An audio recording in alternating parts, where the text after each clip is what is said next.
A binomial distribution probability formula is made up of 3 parts.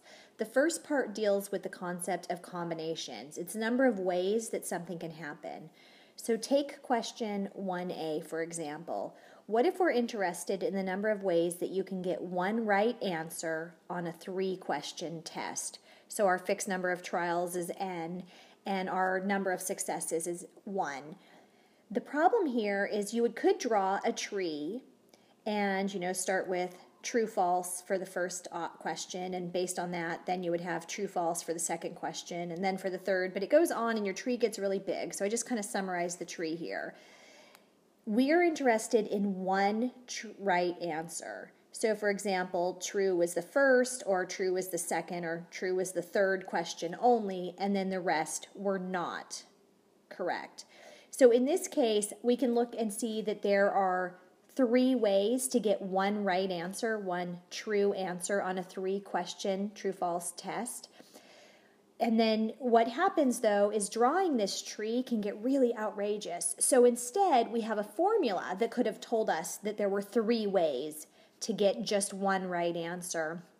So using n for the fixed number of trials and x for the number of successes, we have a formula that is n factorial. So n with an exclamation mark after it means factorial, and it's actually a math operator. Don't worry if you don't know what it means. And it's divided by n minus x quantity factorial times x factorial. So you're not familiar with factorials possibly, and the formula might seem a little outrageous. Don't worry, because we're not going to make you go through all of that. So as I said, you're not going to be using the formula.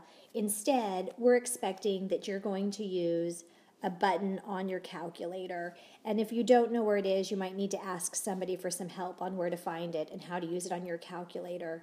The button is NCR is how it's read. Be careful because it's not the NPR button, which should be right next to it, above it, below it. When it comes to using this button, be careful, because one thing to notice is n stays the same, and that doesn't seem to throw people off, but we're used to using x, wrong pen, sorry about that, we're used to using x, and the button has an R, so be sure that you understand R is just replaced with x. So for our last problem, when we wanted to find the number of true answers on a 3-question multiple choice test, and we found there were 3 ways to do it. On my calculator, I would hit the 3 button, then I get to hit my NCR button, the 1 and equals, and then I get 3 for the answer. I know some calculators you hit 3, comma, the 1, and then the NCR or the NCR first. Like I said, find how your calculator works. So if you figured it out on your calculator, see if you can follow along. So for question 5A, if we were going to use the 4 as n, then remember x needs to be a 4 or smaller, and in this case, let's say that it was a 3 for some particular problem. I'm going to push 4, my NCR button, my 3, and after I hit my equal sign, I get a result of 4. Now, in these last 2 problems, the answer happened to be n. That's not always the case. In example B, right below it, when I use 6 for my fixed number of trials, if I'm looking for 4 successes, when I use my combination button, my NCR button, I find 15 is the number of ways.